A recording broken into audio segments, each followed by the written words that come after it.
Good evening, everybody. Uneducated Economist here. I would like to thank Grandma Prepper. Grandma Prepper had a comment, not in yesterday's video, but the video from before, talking about the strengthening currency and how that negatively impacts the economy. And she was asking about that. Like, how is it that a strong dollar negatively impacts the economy? Because you hear the word strong and you think, like, strong is good, it's healthy, it's positive. And weak is, like, unhealthy and negative and frail. So how is it that strong dollar is negatively impacting the economy? And really it comes down to exports, because a strong dollar really, when it comes to like the individual, it could be like a positive for the saver, but a weak dollar is the positive for the person who's like heavily in debt or has a bunch of assets that they're looking to increase in value.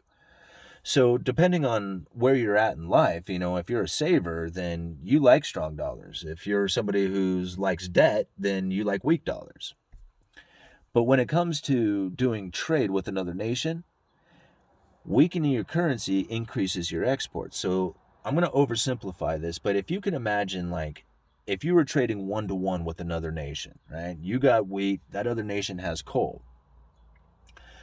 Now, everything works out great. You trade $1 for their dollar, go and buy their coal. They do the same for you. Now, ultimately, it's all done in US dollars for the most part, but we're going to just oversimplify this and just pretend for a second that you can trade directly with this other nation. So you trade your dollar for their currency, go buy their coal. They do the same for wheat.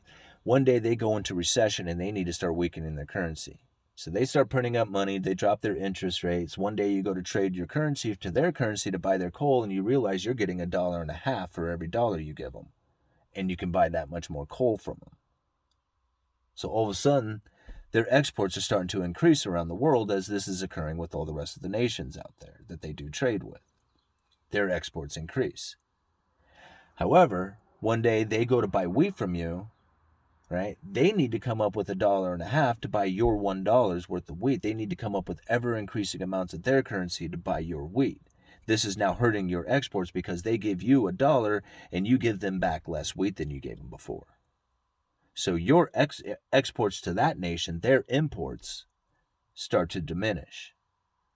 So it can negatively impact their imports while positively impacting their exports by weakening their currency.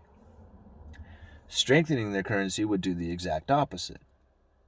So strengthening their currency would mean that they get a lot more imports. The only problem with strengthening your currency and getting a lot more imports is that the other nations now have to come up with ever increasing amounts of their currency in order to buy your exports, the stuff that you're producing and pushing out there to the rest of the world.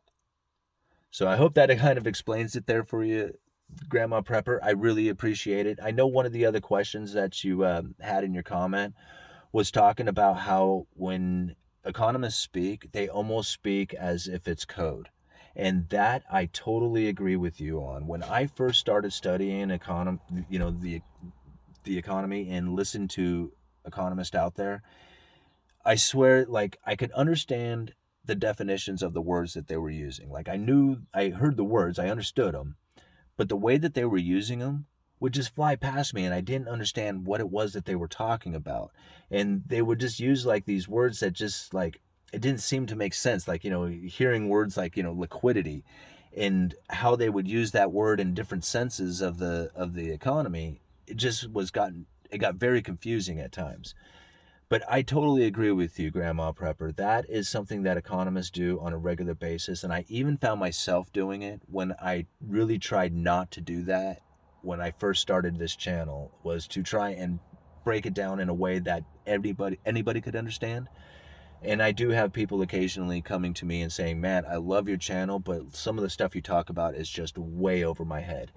So I really hope that this helps you out, Grandma Prepper, for understanding how it is that a strengthening dollar can negatively impact an economy.